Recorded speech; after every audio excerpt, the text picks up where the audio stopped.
Hey, today is a very important playbill. Broadway show number 10, Annie Get Your Gun. There she is right in the opening scene, the buckskin dress and the moccasins, doing what comes naturally, I'm sure. The war is over. Something for the Boys opened in January of 1943, and in October of 1943, Oklahoma opened. Oklahoma has changed the world, and we're off and running now in another direction of what musical theater can do and what musical comedy can be. We also know from Oklahoma that it's the very first time, Jack Kapp, he was, excuse me, the head of Decca Records, and he said he would like to record a whole bunch of the songs, which then leads to capturing original cast performances and putting them on record. Here's Ethel Merman in Annie Get Your Gun. You see it there.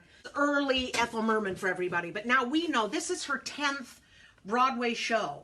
She's paid her dues, but each album, each record, two sides, there is one song on each, and there are 12 sides.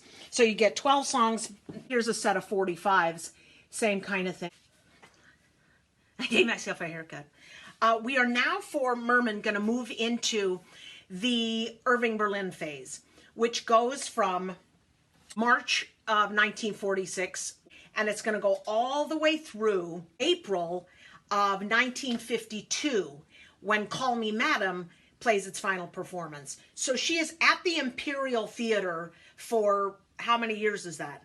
6 years, doing an Irving Berlin show. She loves him because she feels he makes a lady out of her. The program, I have two playbills. And this one is 1946, this one is 1948, so it runs a good long time. But let's look at the earlier. I want to point out the first time I've seen this in a playbill, which is the At This Theater feature. I don't know why, maybe somebody at Playbill can tell me, but I don't know why that feature ever leaves. I never fail to read it. It's always interesting to me. Okay, so let's go to the title page and some things I've noticed over the last couple ones. We have the fire commissioners there, but we also have here thoughtless persons annoy patrons and distract actors and endanger the safety of others by lighting matches during the performance. I guess smoking is so hip and wonderful, people think they can just take their phone call during the show. Just kidding, I got those mixed up. The week here, December 23rd, 1946. We have Richard Rodgers and Oscar Hammerstein produce Annie Get Your Gun.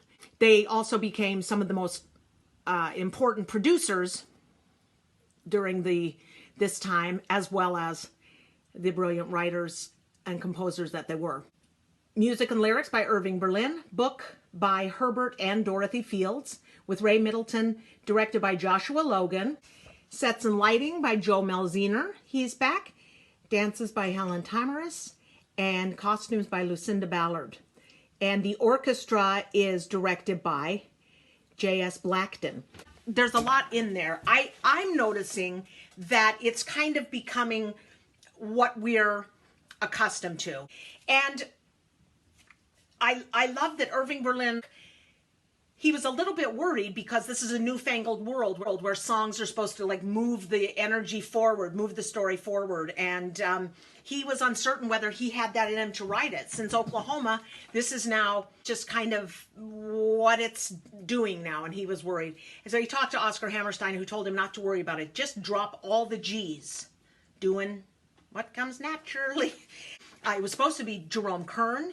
He was coming to compose with Dorothy Fields doing the lyrics, and right when he got here, just after a couple days, he died of a stroke, and they were able to identify him on the street by his ASCAP pin. They called ASCAP and asked if they knew who this was, and ASCAP did. I have another direct connection to Annie Get Your Gun, and that is, and so all the people at the University of Utah. We had Joe Malziner and we had John Fernley. And I'll show you, he was, for all these years, worked for Rodgers and Hammerstein. He was their in-house casting director. And he came many times to Pioneer, and I did, was it South Pacific? I asked him if he'd have lunch with me when I moved to New York. So we went to Curtain Up downstairs in Manhattan Plaza. He tried to very gently break it to me that he had no power. And I thought that was so endearing. I just wanted to hear him talk about the golden age. I didn't expect him to have any power. I also take that to mean he had tremendous power at one point. Okay, I wanted to show one other kind of fun thing. In the musical numbers, there is the Wildhorse ceremonial dance, and then I'm an Indian too. And then there's the adoption dance.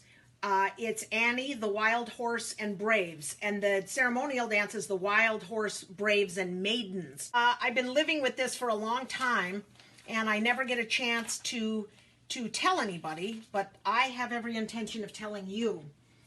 This was given to me by Donald Smith of the Mabel Mercer Foundation, and this is a picture of Ethel Merman, of course, with Lou Kessler, who we've talked about as being Ethel Merman's accompanist. And then here is Daniel Nagrin, who played Wildhorse, played the ceremonial dancer, and apparently was just the toast of the town. It looks like, I bet they're at the Stork Club. Could be Call Me Madam, could be Annie. According to her bio, she looked forward to getting dressed and at midnight going out for a few hours of play. Shall we get to the bio? Let's.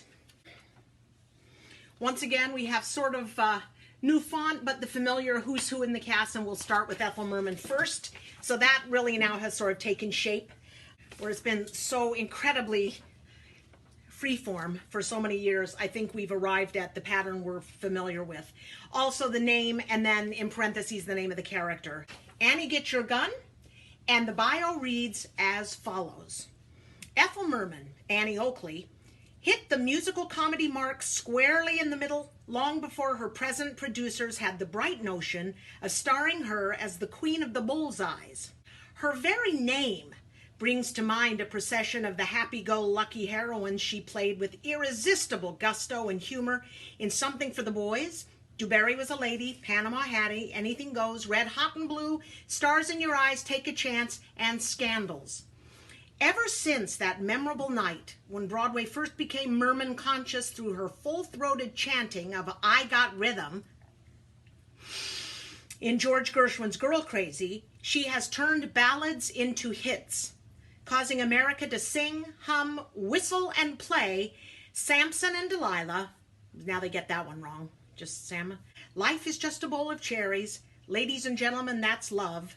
Rise and Shine. You're an Old Smoothie. I Got Religion. You're the Top. It's Still Lovely. And that epic lament for a departed friend, Edie Was a Lady.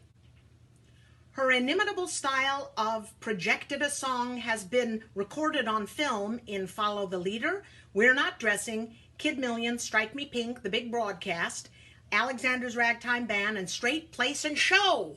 Much has been made of the fact that Miss Merman once held a secretarial job, and no doubt it has inspired a good many stage-struck stenographers blessed with pretty voices to stop mooning over their typewriters and take lessons in their spare time. There is an extra projected a song. These mistakes are here. I'm pretty sure that they just forgot the E, but it does say blessed with pretty voices. But then again, it could just be Annie Oakley speak. So this time, the actors get bios, but there's no bios for Josh Logan, Irving Berlin. That's a little wonky and strange, but good for the actors, I guess. I do want to say about Josh Logan that he directed her in Stars in Your Eyes, and I think I forgot to say that he was actually very impressed with her as an actress, especially as a comedian. So she was very gifted that way. But it wasn't just a singer doing these things. She was particularly gifted at that. He gave her an engraved silver cup that had to Sarah Bernhardt Jr. from Josh. And she kept that among her awards and her treasured things her whole life. So I think that's really great. And in Annie, Get Your Gun, this combination of Ethel Merman, and the material is epic. Two of our most beloved artists that we've lost in the last several months, one Jerry Herman and the other Terrence McNally, both reference seeing Ethel Merman and Annie Get Your Gun as a great inspiration to them when they were little boys. As I don't think you could get two more different artists than Jerry Herman and Terrence McNally, but that this would be a spark for both of them into greatness. It says a lot about what was going on here. That's it. Tomorrow we will look at the program for Call Me Madam, continue on for the second part of the Irving Berlin years with great success. I will see you then, and in the meantime, I got the sun in the morning, I got the moon at night, that stuff. I got lost in his arms, and I had to stay. It was dark in his arms, and I lost my way. From the dark came a voice, and it seemed to say, there you go, there you go. How I felt as I fell, I just can't recall, but his arms held me fast, and it brought